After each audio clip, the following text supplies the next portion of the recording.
नमस्कार दोस्तों। तो चलो शुरू करते हैं आज का वीडियो। और आज के वीडियो में जो है मैं पढ़ाऊंगा आपको एपिसोड 18। देखिए 17 एपिसोड हो चुके हैं आपके, 17 मैंने वीडियोस करवा दिए हैं, 170 क्वेश्चन। ठीक, ये 171 से करवा रहा हूँ, 171 से। अगर आप नए हो तो चैनल को चेकआउट कर लीजिएगा, काफ़ी सारे क्वेश्चन मैंने करवा दिए हैं। हिस्ट्री की ऑलमोस्ट कंप्लीट होने वाली है। ठीक है, इसके बाद मैं ज्योग्राफी पढ़ाने वाला हूँ। तो अगर आप नए हो तो चैनल को सब्सक्राइब कर लीजिएगा, वीडियो को लाइक कर दीजिएगा। और शुरू करते हैं क्वेश्चन नंबर 171 से। ठीक है, और ज़्यादा से ज़्यादा सपोर्ट करिए। फिलहाल देखते हैं अपने लोग question number 171।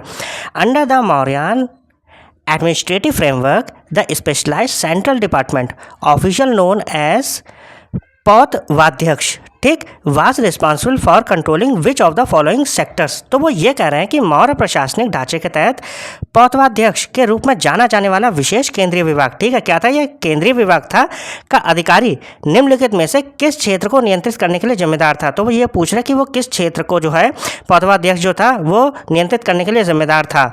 Management of state pasture lands, supervision of weights and measures, regulation of maritime trade ports, control of state mining operations। Hindi में देख लीजिए, राज्य के चरगाहों का मैनेजमेंट, वजन और माप का सुपरविजन, समुद्री ट्रेड पोर्ट का रेगुलेशन, राज्य के माइनिंग ऑपरेशन का कंट्रोल। बताइए कौन सा है, फिर मैं बताता हूँ। और देखिए मैं जल्दी जल्दी क्वेश्चन करवा देता हूँ, टाइम लेता नहीं हूँ आपका ज़्यादा। ठीक है, फिलहाल चलिए देख लेते हैं इसका आंसर।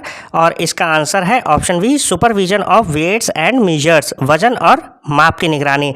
तो याद रखिए कि जो मौर्य प्रशासनिक ढांचे के तहत पौतवाध्यक्ष जो था, ठीक है, जिसे जाना जाता था, क्या था ये पौतवाध्यक्ष के रूप में जाने जाने वाला विशेष केंद्रीय विभाग का अधिकारी, ठीक, वो किस क्षेत्र को नियंत्रित करता था।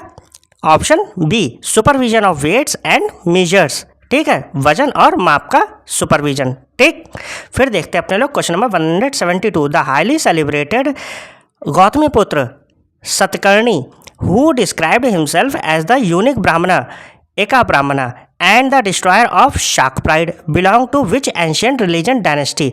तो वो ये कह, रीजनल डायनेस्टी, ठीक, तो वो ये कह रहे हैं कि मशहूर जो थे गौतमीपुत्र शतकर्णी या फिर शातकर्णी, जिन्होंने खुद को अनोखा ब्राह्मण या फिर एक ब्राह्मण और शक घमंड को खत्म करने वाला बताया, किस पुराने क्षेत्रीय राजवंश से थे। तो वो डायनेस्टी पूछ रहा किस रीजनल डायनेस्टी से थे वो। ठीक है, वाकटक वंश, इक्ष्वाकु वंश, सतवाहना या फिर चेदी। बताइए कौन से थे, फिर मैं बताता हूँ आपको। बढ़िया क्वेश्चन सही है, छाट छाट के ला रहा हूँ मैं। ठीक है, चलिए देख लेते हैं इसका आंसर। और इसका आंसर है ऑप्शन सी, सतवाहना डायनेस्टी। ठीक, तो जो गौतमीपुत्र शतकर्णी थे, जिन्होंने खुद को अनोखा ब्राह्मण या एक ब्राह्मण कहा था और शक घमंड को खत्म करने वाला बताया, वो किस क्षेत्रीय राजवंश से थे। सतवाहना डायनेस्टी। कौन, गौतमीपुत्र शतकर्णी। ठीक है, ध्यान रखिएगा किससे थे, सतवाहना डायनेस्टी से। क्वेश्चन आते रहते हैं ये।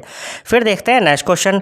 विच major heterodox ancient text contains the Majjhima Nikaya and Digha Nikaya, serving as a foundational source for understanding early Buddhist philosophical dialogues.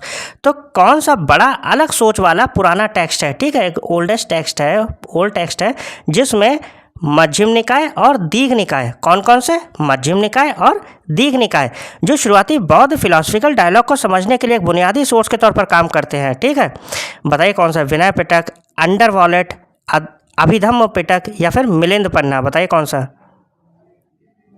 जिसमें मध्यम निकाय और दीघ निकाय है, बताइए कौन सा है। चलिए देख लेते हैं इसका भी आंसर। और इसका आंसर है ऑप्शन बी, सुत पिटक।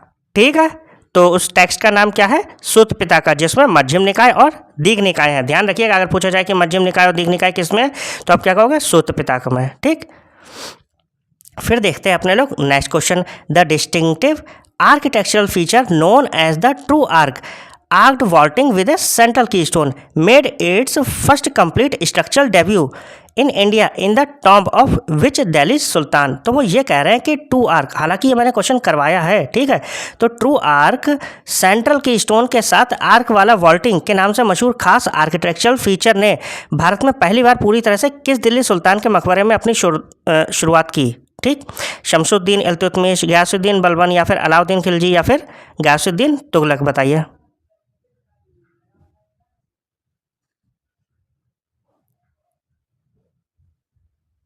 चलिए देख लेते हैं इसका आंसर। और इसका आंसर है गयासुद्दीन तुगलक। ठीक, तो ट्रू आर्क जो है, जिस नाम जो मशहूर था खास आर्किटेक्चरल फीचर ने भारत में पहली बार किसके? गयासुद्दीन तुगलक के मकबरे में अपनी शुरुआत की। ठीक है, ट्रू आर किस में यूज़ हुआ था? गयासुद्दीन बलबन जो था उसके मकबरे में। ठीक है, फिर देखते हैं next question. In the administrative framework of the Delhi Sultanat the military department called Diwan e Arz was managed by a top official title Arz i Mamalik. This office was originally conceptualised by, तो वो ये कह रहे हैं दिल्ली सल्तनत के एडमिनिस्ट्रेटिव फ्रेमवर्क में दीवान ए अर्ज नाम के, ठीक, किसके? दिल्ली सल्तनत के एडमिनिस्ट्रेटिव फ्रेमवर्क में दीवान अर्ज नाम के मिलिट्री डिपार्टमेंट को अर्ज ए मामलिक नाम के एक टॉप अधिकारी द्वारा मैनेज किया जाता था। किसके? अर्ज ए मामलिक नाम के एक टॉप अधिकारी द्वारा। इस ऑफिस का कॉन्सेप्ट शुरू में किसने बनाया? तो ये जो ऑफिस है इसकी शुरुआत किसने की थी, आपको ये बताना है। इल्तुतमिश, बलबन, अलाउद्दीन खिलजी या फिर फिरोज शाह तुगलक? बताइए।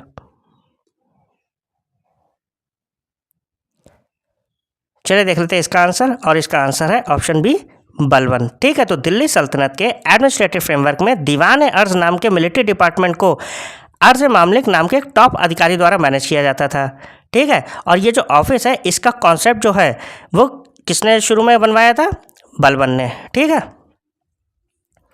The iconic global traveller Ibn Battuta who authored the famous traveller treatise Rihla detailing 14th century Indian political administration served as a chief qazi जज in Delhi for 8 years under which ruler? तो ये कह रहे हैं कि मशहूर ग्लोबल ट्रैवलर इब्न बतूता, जिन्हें हम सब जानते ही हैं, जिन्होंने 14वीं सदी के भारतीय पॉलिटिकल एडमिनिस्ट्रेशन, ठीक है, जो भी प्रशासन था उसके बारे में डिटेल में बताने वाला मशहूर ट्रैवल बुक रिहला लिखा था। किस शासक के अंडर 8 साल तक दिल्ली में चीफ काजी रहे? बताइए, किसके जो है शासन में वो 8 साल तक जो है दिल्ली में चीफ काजी या जज रहे? अलाउद्दीन खिलजी, गयासुद्दीन तुगलक, मोहम्मद बिन तुगलक या फिर फिरोज शाह तुगलक? बताइए कौन?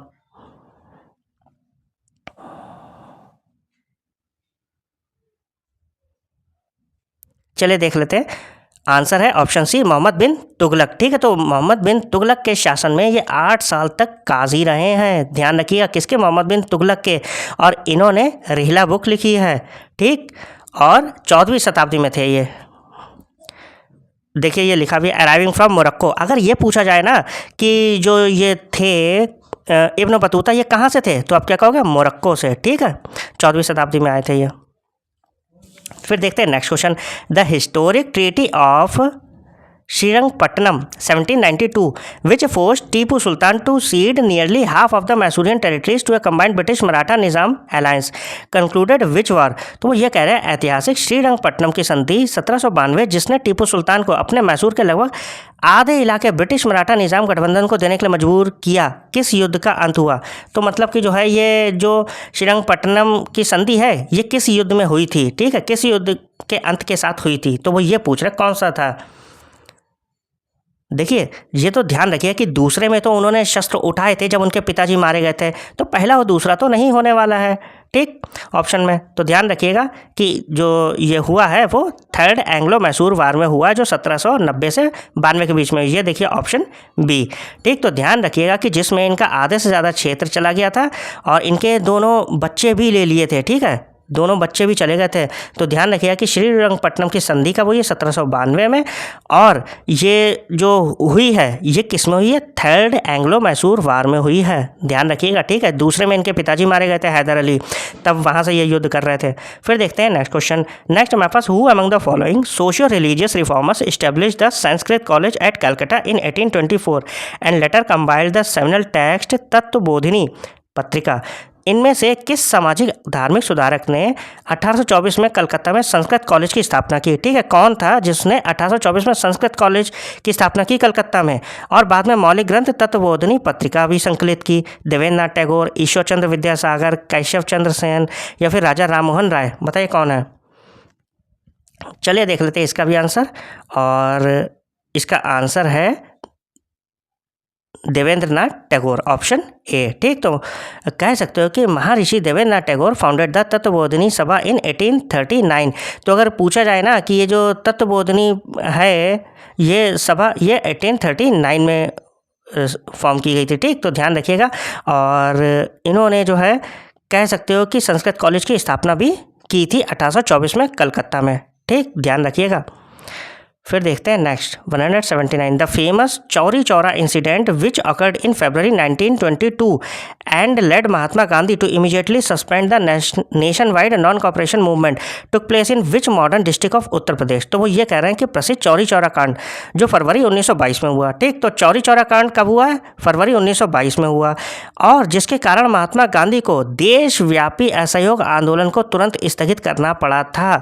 तो अगर पूछा जाए कि जो देशव्यापी असहयोग आंदोलन था उसे किस वजह से जो स्थगित करना पड़ा था, तो आप क्या कहोगे? चौरी चौरा कांड, जो कब हुआ था? फरवरी 1922 में।